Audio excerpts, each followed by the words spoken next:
Hey there, welcome to the video. I'm Scott Welsh, and we get together every Thursday to talk about how to beat the market. Now, this topic for this week, I need you to play along. You're actually going to have to think about it and come up with some answers. So it's an interactive, even though it's not interactive because it's not live, but you know what I mean.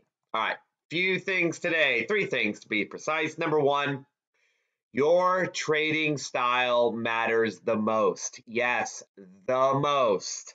It's the most important thing in your trading.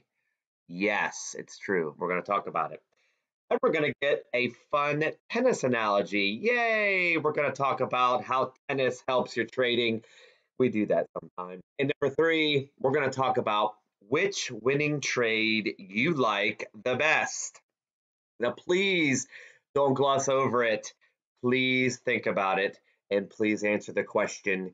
Your trading future depends on it.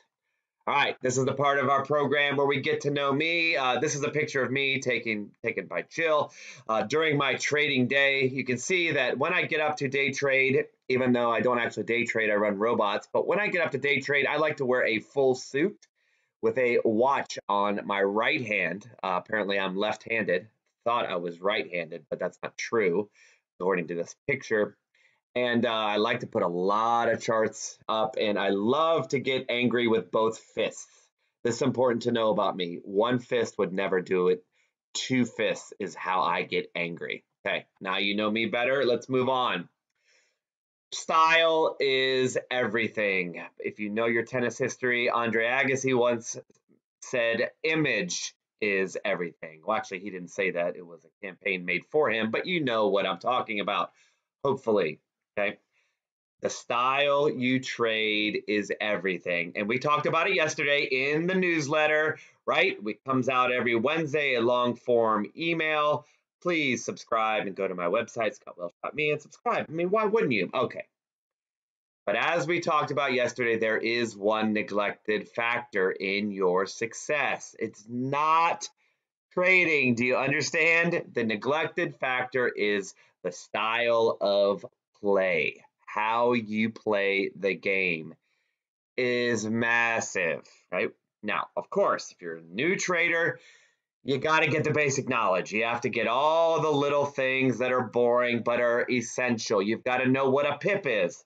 If you've never traded foreign currencies, pip is a term you don't know. And if you want to get into Forex, you got to know, right? I had to read beginner Forex books all those years ago to find out what a pip is. You got to know, and you got to know what ticks are. If you're doing futures or using tick charts, you got to know what that means. And you got to know your trading costs. You've got to know your trading costs. Holy moly. I should probably do a video on trading costs now that I think about it. Mark that down.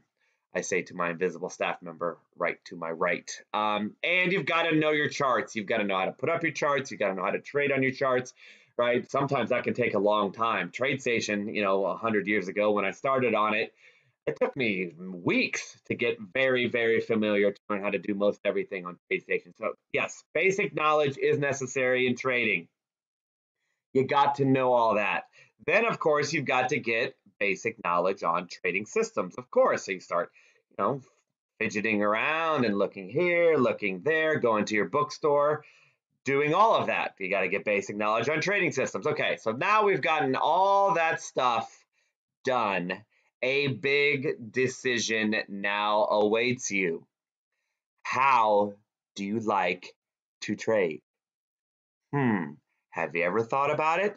Well, you have to. And I'm sorry for yelling at you. That was low.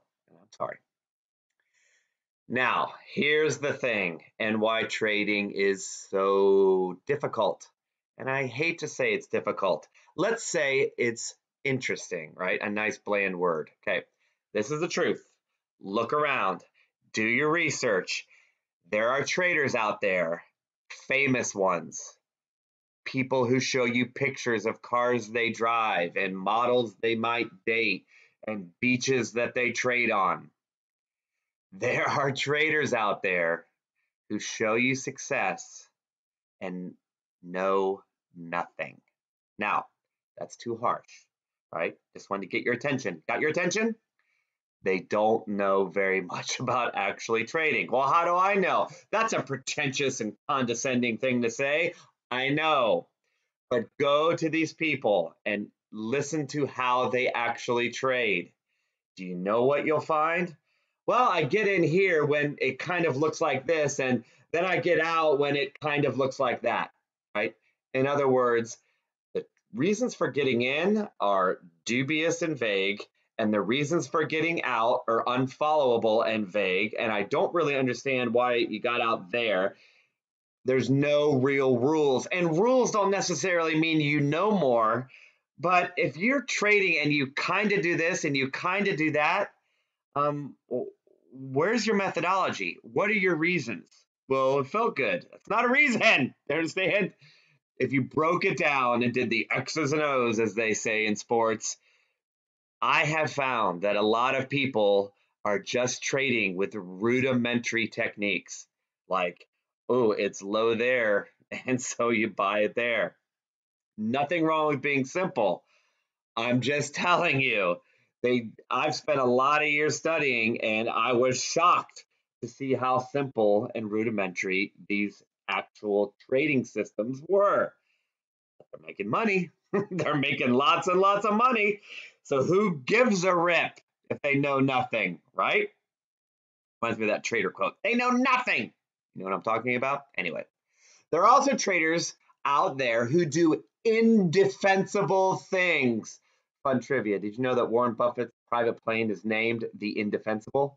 I think that's funny, right? Because he can't justify corporate excess, so he bought a plane anyway and calls it the Indefensible. Anyway, there are traders out there who do indefensible things. Anyone who buys and holds, I mean, that's basically indefensible, right? Buying and holding, well, if you've watched any videos and done your research, I mean, there are better ways than buy and hold, right? Right? I feel like it's indefensible. If there's information out there that shows you can beat, buy, and hold, then why wouldn't you do it, right? And that's just an example. Indefensible things can be a bunch of things like trade with too big a trade size or take trades out, like I said before, on a whim. Like, how can you defend? Oh, I got out because the stars were pretty. Whatever, right? Buy and hold is just an example, but I've read many, many, many other examples of just two things that cannot be reasoned out, and yet they succeed. So again, who cares, right? And then on the other end of the spectrum, there are traders who trade great systems and have great knowledge and know the ins and outs and indicators and price action and candlesticks. They know it all and they fail miserably. They blow out accounts. I get emails from people. I've been trading for X many years. I haven't made any money. I haven't made any money, blah, blah, blah. Right? There are people who trade great systems with great knowledge and fail. I have done that. I have taken systems that make money over years and thrown them aside, threw them right out, right? Did not make money on systems that make money. It exists. It's a real thing. It happens all the time, right? But it all comes down to style. Another example, if you're a short seller in the stock market, okay, you're generally a pessimistic person. I mean, right? You're generally caustic and sarcastic. You might lean toward being a troll, shall we say, right? Now, that's not necessarily a bad thing, right? Big stock activists, people who take over or look for companies that are propping up their share price or giving bad information, they go to Twitter and they go to TV and say terrible trolling things about companies that they feel are evil, right? Not necessarily a bad thing. Short sellers are usually very pessimistic, very doubtful, very negative. That's just how they roll, which I don't really like that phrase, but that's just how they think. Now, you take someone like that who has a predilection for, that's too good to be true, I'm going to short it, or those numbers won't hold up, I'm going to short it. Now, take that person and make them trade long. Make them. No more short sales, no more. You have to go long. How will they do? Well, I've read stories where they do quite poorly, right? I've read interviews, I've listened to podcasts, I've listened to all sorts of stuff because that's what I like to do. And people who like one side of the market desperately do terrible on the other side of the market, or people who go long, generally positive people, right? Read Warren Buffett's quotes. He is so positive about America as a country and as an ideal. He's so positive about the stock market. I mean, what are all of his gains? On the long side, doesn't mean he doesn't short. Of course, he does. Warren Buffett does a lot of things that you and I don't know about. I'm sure he does. But all of his wealth, at least the wealth we know about, has come from going long. If he tried to be exclusively a short seller, how would he do? Well, I think he'd tell you probably not very well. Do you see where we're going with all this? I'll say it again. Style is everything. If you like what you're doing, if you like it, you will stick to it forever. And it's the sticking to it forever that's how it pays off.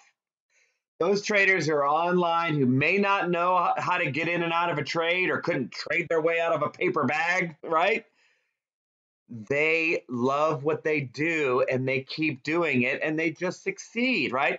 They are passionate, so they keep picking the right stocks. Understand this, if you have a way of picking stocks that go in the direction you want, you don't need to know how to trade, okay? If you're picking pump and dumps and you're good at recognizing stocks and pump and dumps, how you get in and how you get out is irrelevant, okay? If you like finding pump and dumps, you're going to be successful. Okay. If you like buying and holding, if you like putting a stock in your desk drawer and coming back in 10 years, as long as you picked a good stock, right? You got to pick the right stock. But as long as you pick the right stock, you're going to be successful rather than someone who stresses day to day and moment to moment. Okay. If you like what you're doing, you'll stick to it. And of course, the contrary is true. If you don't like, you won't stick to it. And that's how great systems fail. Okay.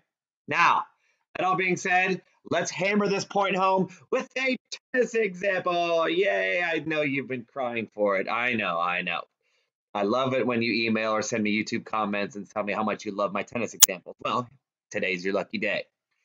A few years ago, number of years ago, one of my students was playing in the state tournament. And this in Ohio was the biggest deal for a teenager, right? It's great to have a big ranking, but you never get more attention or more accolades or more feelings of self accomplishment than our high school state tournament. This is a big deal. State championships mattered in Ohio, right? And my student was on a good team, had a skilled partner, and my student was a very good player, and they had a real chance to win it all.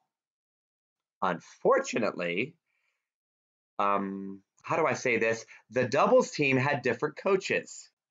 Her partner had a different private coach. Has nothing to do with her high school coach. She had a different private coach.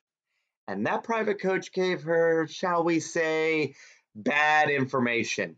That's the kindest way. I have anger in my heart still right now, speaking about it. I'm not over it. Why am I not over it? Well, let me tell you.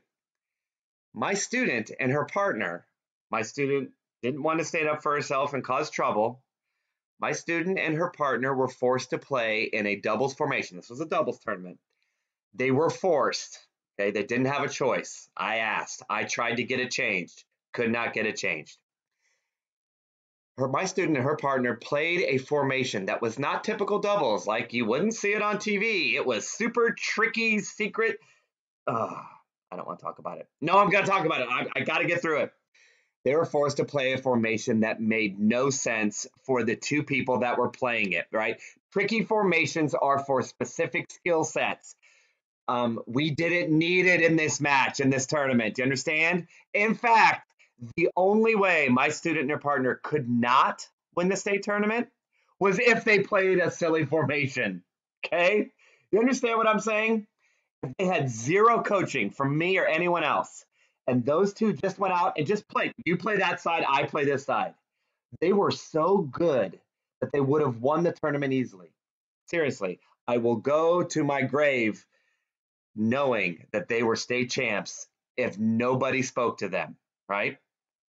but they finished third, which is remarkable. Playing that formation, I don't know how they even won a point, because that formation made them play the exact opposite style that they were good at, right? Ooh, good coaching.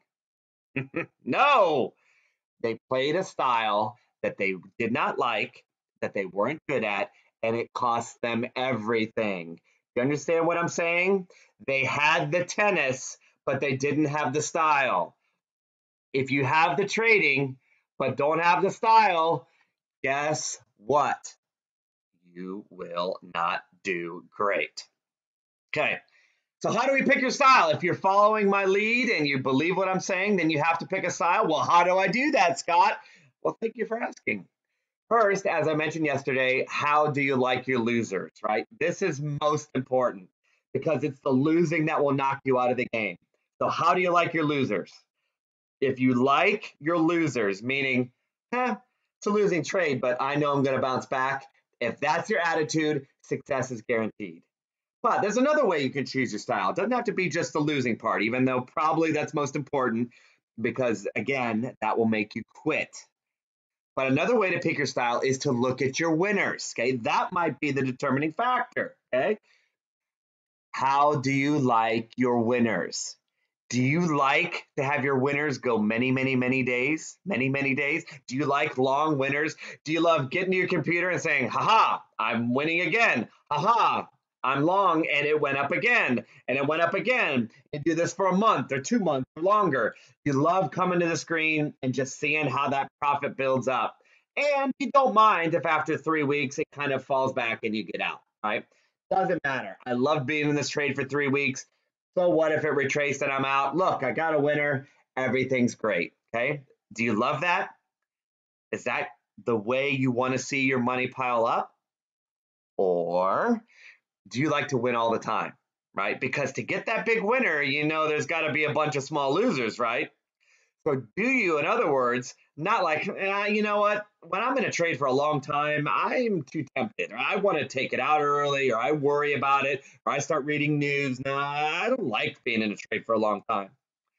I like winning, right? So you day trade, for example, let's say, and you're in and out, and you get winner, winner, winner, winner, winner, and then sometimes you get kind of a big loser, but winner, winner, winner, winner, winner, which makes up for all the losing, the big losing trades, or not necessarily big, but a bigger losing trade, negative risk to reward. Remember we talked about that last week, right? Which of those sounds good to you, right? This is the interactive part. Which do you like? To put it in picture form, do you like this? Check this out.